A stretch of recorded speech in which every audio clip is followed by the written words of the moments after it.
Hi guys, welcome to my YouTube channel, The Lens back again. It's been a minute, I have to be honest. It's really been a moment. As you can see, the new setup, I really love it. I love it so much. Should I show you what every other light does? Yeah, let me just flex a little, guys. Let me just flex a little.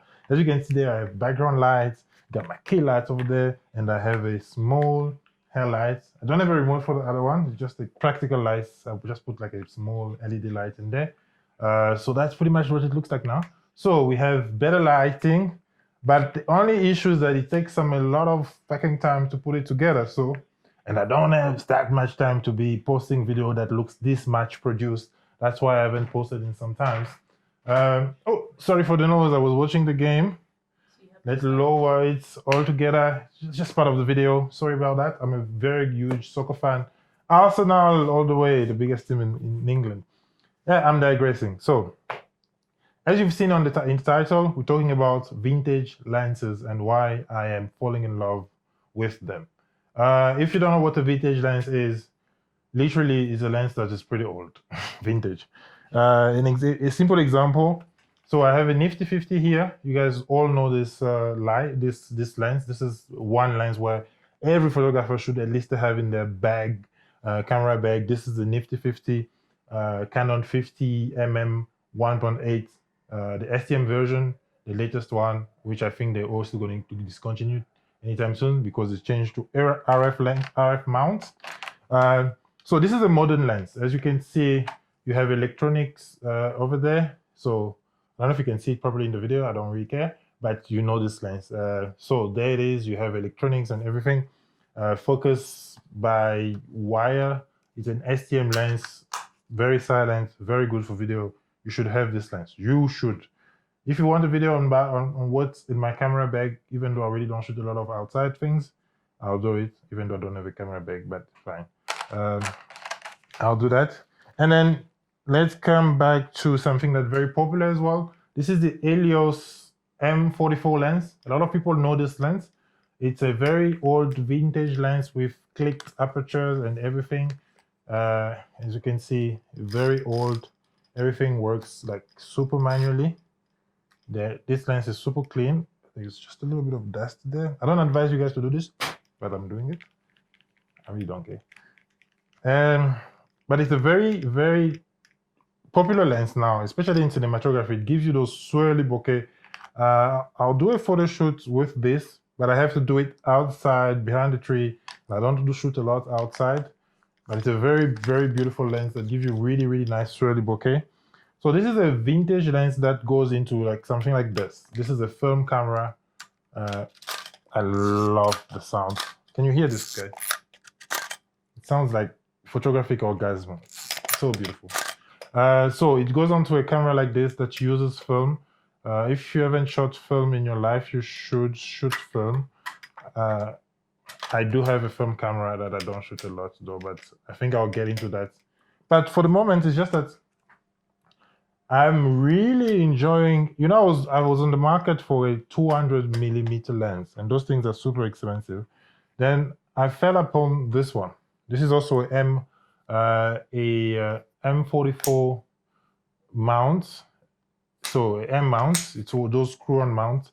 Then I'm using an adapter for this. I'll show you some of the photo I've taken with this camera. It's an F4 lens, F4 200mm. I won't tell you for how much I got it because I want to resell this lens at some point, and I know I'm going to recoup a lot of money here. This lens is amazing. Super tight though because it's 200mm, but can you look at this? It's so sexy. Look, it has the shape of an African woman. It looks like a Coke, bottle of Coke. Like, this is a beautiful lens, bro. So beautiful. You can't go wrong. So these two lenses now are definitely on my camera, in my bag all the time. I'm going to focus on them, obviously focus on the person I'm shooting as well. But I'm going to, it's making me enjoy photography a little bit more, to be honest. Just that one thing I actually wanted to talk about. Why you need to get yourself vintage glasses. Vintage glasses just give you, first of all, they don't give you autofocus, which is very important. So you have to be very intentional about what you are shooting.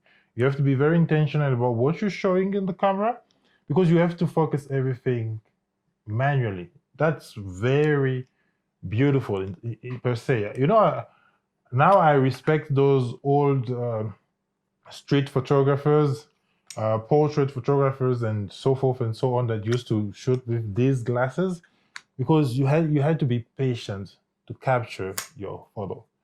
That's something I think that we have lost with these new cameras, because it just does the people love this sound. I'll probably use the sound as well. Let me just sample it for my future video. Yeah, so because of that beep, we know that what we are having is in focus, and we lost this. Whereas with this, and this combo is actually very killer.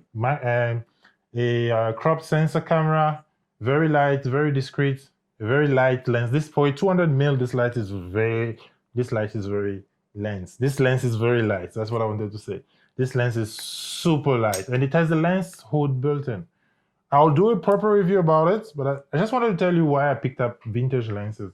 I have a Minolta lens as well, which I'm really struggling to get an adapter for, which is an f1.4. That lens is just, I mean, beautiful. I really want to shoot with that lens, but I can't find an adapter for it yet. We are in South Africa. This country is like a village. It's very hard to get a lot of stuff here, but. Yeah. Can you see? Guys, can you hear this lens hood? So addictive. I can do this the whole night. I'm kidding. A whole day, not night. No. Cool. So that's pretty much what my thoughts are about why you should pick a vintage lens to shoot your modern camera, just to slow down.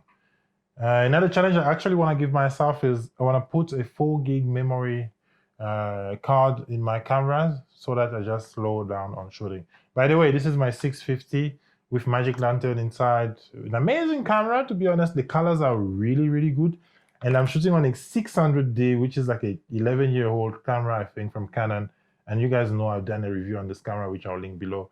And why I still shoot with this one. I have an 800D with amazing autofocus, but I still use a lens that doesn't even have autofocus or anything like that. The colors are just good from this camera, for example. Coupled with Cinestyle, a little bit of saturation and contrast. Muy bien. Awesome. More clear, as they say in South Africa.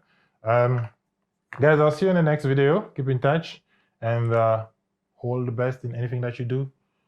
On my side, please don't forget to subscribe on the channel, as well as my Instagram. I'll link the link below. Peace out. Any comment, leave it below. Bye-bye. Sorry about that.